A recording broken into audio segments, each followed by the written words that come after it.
Matemātikas izaicinājums 13. diena. Šauruleņķa trīsstūra laukums. Jebkuru šauruleņķa trīsstūri var ievietot taisnstūrī.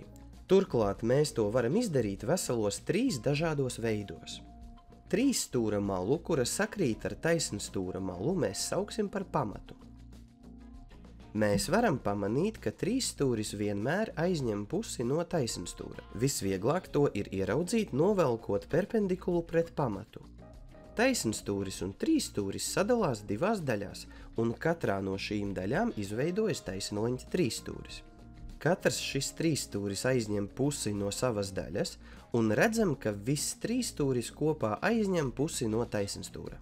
Tas nozīmē, ka mēs atkal vienkārši varam izrēķināt taisnstūra laukumu un tad izdalīt to ar 2. Tikai kādi šoreiz ir taisnstūra malu garumi?